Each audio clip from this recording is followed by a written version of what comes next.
आइए मित्रों, मिलकर सेशन को आगे बढ़ाते हैं। इंदिरा मैथ मस्ती की यूट्यूब चैनल पर आप सभी मित्रों का स्वागत है।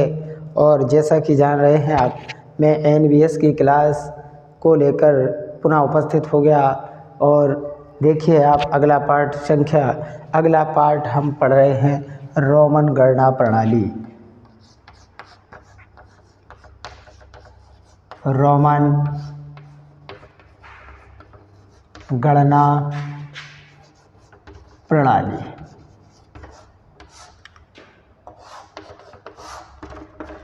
रोमन गणना प्रणाली क्या होती है मित्रों? इसके कुछ नियम होते हैं, आइए जानते हैं इनको बारी बारी से। नियम, पहला नियम क्या कहता है? पहला नियम कहता है कि रोमन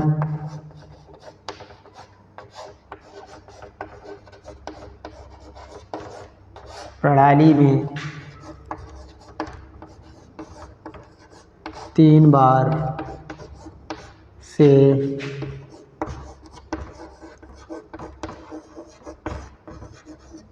अधिक किसी अंक को नहीं लिखा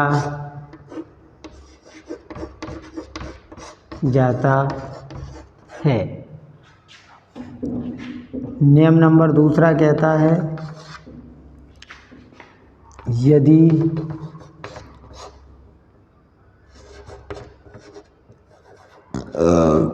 बड़े अंक के दाईं ओर कोई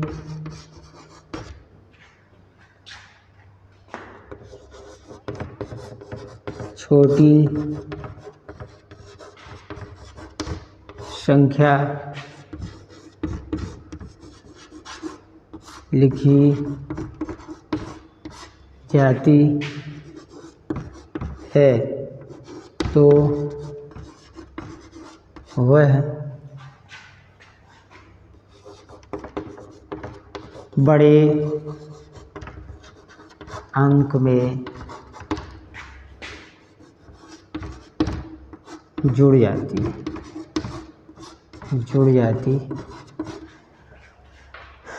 अगला नियम जानते हैं, यदि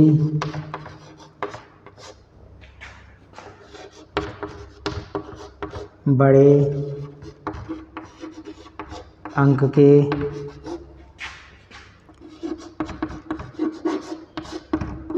बाईं ओर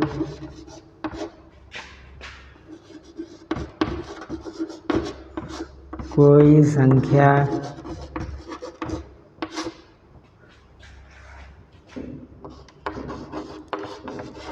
लिखी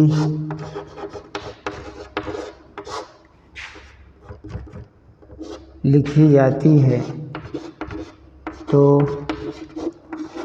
वह बड़े अंक से घट जाती है। अपन ने क्या जाना मित्रों कि जब भी हम रोमन गणना प्रणाली को सीखते हैं तो रोमन गणना प्रणाली में 3 बार से कोई भी अंक रिपीट नहीं किया जाता है। दूसरी बात ध्यान ये रखना है कि यदि बड़े अंक, ये होता है दायां पक्ष, यानी ये दायां पक्ष होता है और ये बायां पक्ष। अगर अपन सामने से पढ़ते हैं तो ये होता है दायां और ये होता है बायां। अगर दाएं पक्ष में कोई भी छोटा अंक लिखा जाता है बड़े अंक के पास तो वह जुड़ जाता है, और दाएं अंक में लिखा जाता है तो वह घट जाता है। चलिए मित्रों, इसका स्क्रीनशॉट ले सकते हैं, मैं हट गया हूँ, इसके बाद अपन सीखते हैं। चलिए, आशा करता हूँ आपने ले लिया होगा। और कुछ संख्याओं के निश्चित मानक अंक सीखने होते हैं, जैसे हमें 1 का बहुत ज़रूरी है सीखना। 1 और 5 का बहुत ज़रूरी है, और 10 का और 100 का, 500 का और 1000 का। ये अब हम बारी बारी से निकाल सकते हैं। जैसे चलिए मित्रों, हमें 20 लिखना है तो हम क्या करेंगे, हमें 10 की वैल्यू पता है। चलिए पहले तो 10 को लिख लो। 10 को लिखना है तो अपन लिख सकते हैं, 10 तो मैंने लिख दिया है। 20 तो लिख देंगे 10 और 10 20। जैसे हम 30 लिखेंगे मित्रों तो ये 10 20 और ये 30, 3 बार से अधिक आप रिपीट नहीं कर सकते। 40 1 2 3 4। क्या ये बात सही है? नहीं है, क्योंकि अपन ने अभी नियम में क्या जाना कि कोई भी अंक 3 बार से अधिक रिपीट नहीं किया जा सकता। फिर ये तो 4 है, तो ये क्या है मित्रों, गलत है। तो हम जानते हैं 50, 50 को क्या लिखते हैं, L नहीं लिखा गया। चलिए कोई बात नहीं, इधर लिख देते हैं 50 को L, 100 को C। अब हम जानते हैं 50 को क्या लिखते हैं मित्रों, L। अब यदि मैं दाएं पक्ष में 10 लिख रहा हूँ तो ये 60 हो जाएगा, इसलिए बाएं पक्ष में लिख दूंगा तो ये 10 घट जाएगा। ये हुआ 40, ये 50, 60 का आ जाइए। 60 के लिए ये देखो 50, क्या हुआ मित्रों 50, दाएं पक्ष में 10 जोड़ दो 60। 70 के लिए है ना 80। अब जैसे ही मैं 80 के लिए लिखूंगा तो ये हो गया 50, 60, 10 और 70, 10 और लगा दिए 80। जैसे ही मैं 90 के लिए लिखूंगा तो 50, 60, 70, 80, 90 हो गया मित्रों। 90 नहीं हुआ, ये गलत है, क्योंकि ये 4 बार से 3 बार से अधिक रिपीट नहीं किया जा सकता। तो ये नियम कैसा है, गलत। तो चलिए जानते हैं इसको किस प्रकार लिखते हैं। अपन प्यारे मित्रों 100 को जानते हैं कि 100 लिखते हैं, 100 को C लिखते हैं। यदि मैं 90 में C लिखता हूँ और दाएं पक्ष में X जोड़ता हूँ, 10 जोड़ूंगा तो ये 110 हो जाएगा। इसलिए बाएं पक्ष में भी लिखता हूँ, क्योंकि नियम मैंने अभी आपको बताया कि जब बाएं पक्ष में कोई छोटा अंक बड़े से लिखा जाता है तो वह सदैव बड़े अंक से घट जाता है। तो ये 100 की वैल्यू होती है 10 घटेगा, ये 90। इसी तरह अपन और भी अंक लिख सकते हैं। जैसे देखो प्यारे मित्रों 8 आ गया, 88 आ गया, 88 आ गया। हमें सबसे पहले 80 को बनाना है, तो मैंने क्या लिखा, ये 50, फिर 3 बार x को ले लिया तो ये हुआ 50, 60, 70 और 80। 80 इसमें ले लें 5, 85 और 3 के लिए 1 2 3, ये हुआ प्यारे मित्रों 88। तो आशा करता हूँ कि आप सभी मित्र रोमन गणना प्रणाली को समझ गए होंगे। आशा चाहूँगा कि स्क्रीनशॉट ले सकते हैं, इसके बाद आगे बढ़ते हैं। ये थोड़ा पार्ट छूट गया था, ले लिया होगा। चलिए अब हम जानते हैं कुछ संख्याएं रह गई थी, जैसे पूर्ववर्ती संख्या, पूर्ववर्ती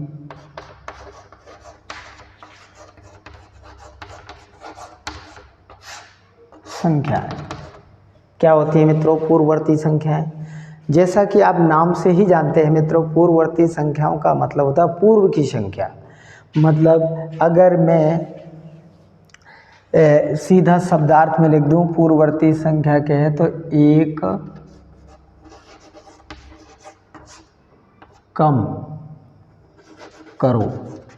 अगर पूर्ववर्ती संख्या कहे मित्रों तो इसका अर्थ ये हुआ कि आप एक कम करो। और एक आता है उत्तरवर्ती।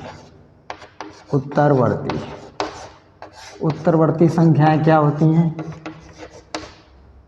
उत्तरवर्ती संख्याओं का मतलब होता है प्यारे विद्यार्थियों, उत्तर का मतलब बाद की संख्या, यानी एक अधिक करो, एक अधिक करो, यानी इसमें से एक कम करना है और इसमें से एक जोड़ना है। चलिए इसमें प्रश्न किस प्रकार का पूछते हैं अपन जानते हैं। जैसे संख्या 10 का पूर्ववर्ती बताओ।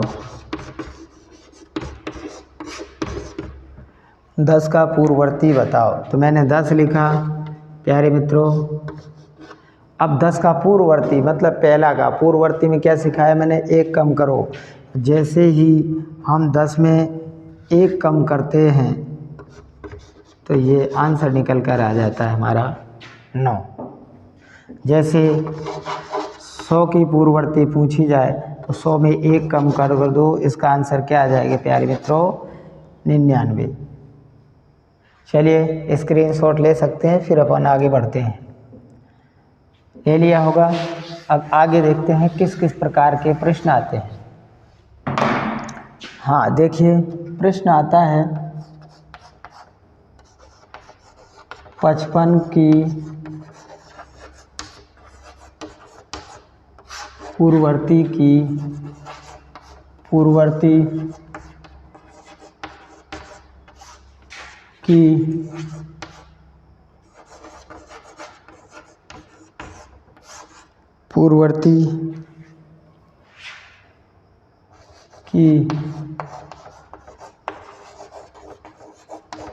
संख्या बताओ। ऐसे सवालों को देखकर प्यारे मित्रों घबराना नहीं है। आइए साथ मिलकर सीखते हैं। संख्या लिखते हैं 55। चलिए बारी बारी से काम करते हैं। 55 की पूर्ववर्ती मतलब पहली पूर्ववर्ती निकालिए तो आएगी कितनी, 54। एक कम कर दिया, फिर कह रहा जो पूर्ववर्ती आई है उसकी भी पूर्ववर्ती, तो मैंने इसकी पूर्ववर्ती कर दी कितनी प्यारे विद्यार्थियों, 53। ये देखो 55 था, ये इसका पूर्ववर्ती 54, ये इसका पूर्ववर्ती 53 की भी पूर्ववर्ती चाहिए तो इसकी पूर्ववर्ती आ जाएगी 52। तो इसका यही आंसर होगा 52। अगला क्वेश्चन देखिए। जैसे क्वेश्चन आ जाता है 68 की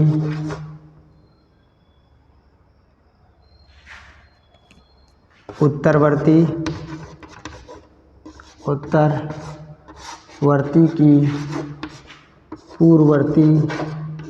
पूर्ववर्ती बताओ।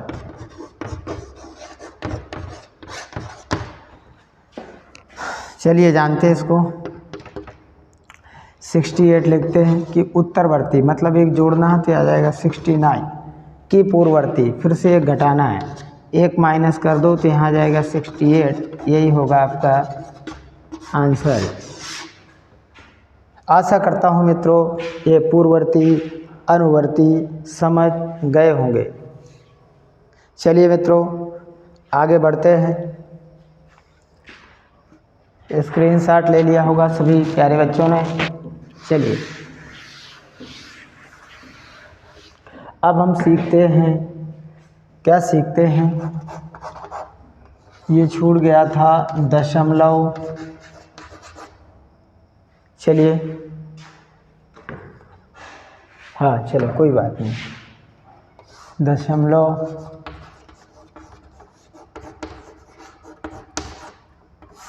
संख्याओं का स्थानीय मान। ठीक है, हमें सीखना है दशमलव संख्याओं का स्थानीय मान। जैसे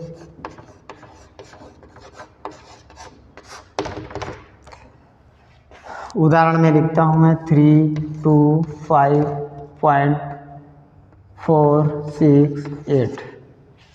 चलिए बारी बारी से इनको जानते हैं।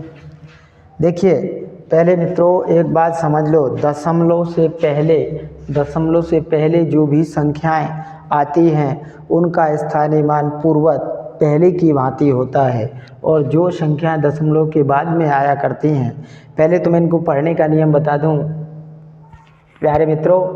पढ़ते दशमलव से पहले जैसा कि मैंने पढ़ना सिखाया है भारतीय गणना प्रणाली में, वैसे ही पढ़ते हैं, लेकिन पॉइंट के बाद इसमें क्या है, दशमलव के बाद हमें एक एक अंक बोलना पड़ता है। देखिए जैसे इसमें पढ़ेंगे 325.468, ये पढ़ने का नियम होता है। यदि हम 468 पढ़ते हैं तो यह सर्वथा गलत है। चलिए आइए इसका स्थानीय मान सीखते हैं। जब मैं 3 का स्थानीय मान निकालूंगा तो लिखूंगा 3 मल्टीप्लाई, हाँ ये किसके स्थान पर है, इकाई, दहाई, सैकड़ा, यानी 100 का गुणा कर देंगे तो ये आ जाएगा 300। इसी तरह हम 2 का निकालेंगे तो 2 का आएगा 2 मल्टीप्लाई, दशमलव से पहले कोई हमें लेना देना, दशमलव से पहले का इधर निकलता है, उधर का रूल उधर काम करता है। दहाई के स्थान पर है 10 का मल्टीप्लाई तो ये आ जाएगा 20।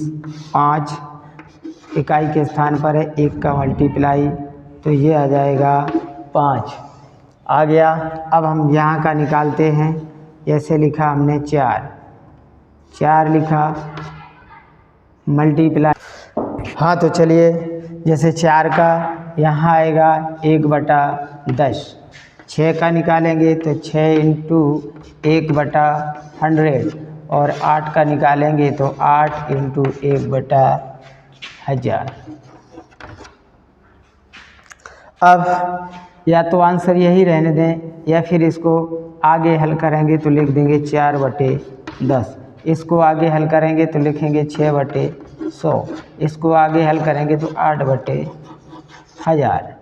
अब इसको और आगे जाना है तो हम लिख सकते हैं, देखिए जीरो किस तरह, अगर नीचे 1 है तो जीरो किस प्रकार हटते हैं, 1 0 है तो मतलब एक पॉइंट के बाद एक ही संख्या आनी चाहिए, तो इसका वैल्यू होगी 0.4 और इसकी होगी 0.06। ये क्यों आया, पीछे देखिए कितने जीरो हैं प्यारे बच्चों, 2, तो पॉइंट के बाद 2 ही संख्याएं होना चाहिए। हमारे पास तो 1 थी तो 1 हमने क्या ले लिया, 0। ऐसे इधर आएगा, ये आएगा 0.008। देखिए कितने जीरो थे, 3। हमें 3 पॉइंट के बाद 3 होना चाहिए, एक तो हमारे पास 8 था, 2 कम थे, हमने क्या ले लिया, 0। तो ये था प्यारे बच्चों दशमलव संख्याओं का स्थानीय मान। और जातीय मान चाहे दशमलव संख्या का हो और चाहे किसी भी संख्या का हो, जातीय मान सदैव वही रहता है। अब इसके बाद हम जानते हैं कुछ छोटी बड़ी संख्याएं। चलिए स्क्रीनशॉट ले लिया होगा सभी बच्चों ने।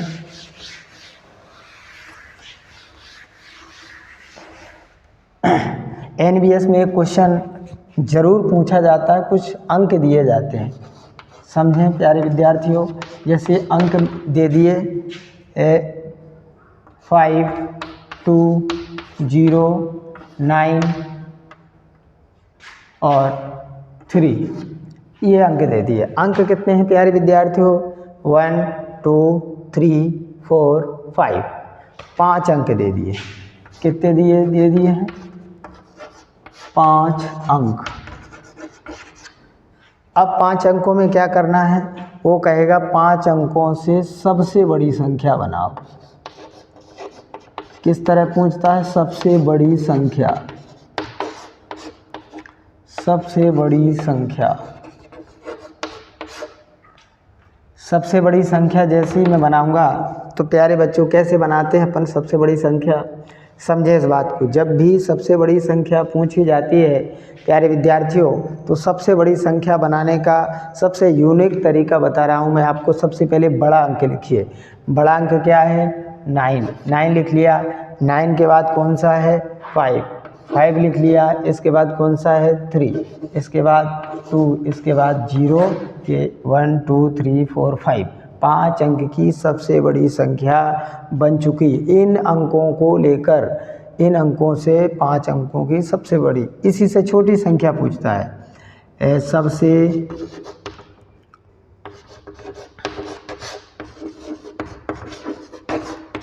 छोटी संख्या।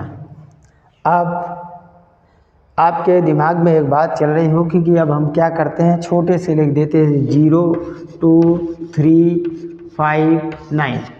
है ना, यही हुआ ना कि हम पीछे से इन संख्याओं को लिख देंगे। लेकिन प्यारे विद्यार्थियों, आपने जो किया सही है, लेकिन ये बात गलत है। गलत क्यों है कि आप ज़रा सोचो, ये क्या लिखा है 10, ये 10 लिखा है और इसमें कितने अंक हैं 2, इसको अपन 10 पढ़ते हैं। अगर मैं ये 0 आगे ले लूँ और इधर 1 लिख दूँ तो क्या प्यारे विद्यार्थियों ये 10 है? नहीं है ना, ये क्या है 1। इसलिए संख्या के आगे 0 की कोई वैल्यू नहीं होती है। ये अब जब 0 की कोई वैल्यू नहीं है तो कितने अंक बचे? 1 2 3 4। इसलिए यह तरीका छोटी संख्या लिखने का गलत है। जो सही तरीका है आप जान लीजिए, पहले सबसे छोटा अंक कौन है इनमें? 2। इसके बाद 0 को सेट करिए, फिर 3 5 और 9, ये राइट है। और कभी कभी इन संख्याओं का पूछता है 5 अंकों से मिलकर सबसे बड़ी संख्या तथा सबसे छोटी संख्या का यदि अंतर पूछता है तो आप घटा सकते हैं। 9 5 3 2 0, कितना घटाना है? 2 0 3 5 9। देखो प्यारे विद्यार्थी, 0 में 9 घटेगा? नहीं घटेगा। जब हमारे घर में कोई वस्तु नहीं होती है तो आप ये अवश्य जानते हैं कि हम पड़ोसी के घर जाते हैं।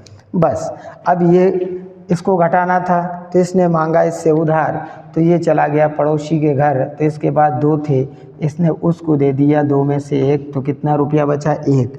लेकिन इसके पास अब 1 नहीं, इसके पास प्यारे विद्यार्थी हो गया 10। अब 10 में से 9 घटाओगे 1।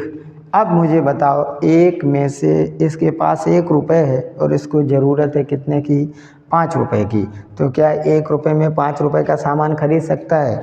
नहीं खरीद सकता है। तो ये बिल्कुल पड़ोसी के पास जाएगा और पड़ोसी के पास 3 रुपये थे, इसने 1 इसको दे दिया, तो कितने बचे इसके पास? 2 रुपये। अब 11 रुपये हो गए इसके पास, ये 5 का सामान खरीदेगा, तो 11 में 5 घटा दो तो ये बचेंगे 6। अब 2 में 3 कम करना नहीं होंगे, ये भी अपने पड़ोसी के पास जाएगा, तो 5 थे, इसने 4 रख लिए, बोला लो भाई मित्र तुम ले जाइए। तो 12 में से 3 घटाओ तो कितने हुए? 9। अब 4 में क्या घटाना है? 0, मतलब 4, तो 9 में से 2 गया 7। ये आपका अंतर हो गया। योग पूछे तो दोनों को आप जोड़ सकते हैं। चलिए स्क्रीनशॉट आशा करता हूँ सभी ने ले लिया होगा। एक सवाल और जानते हैं।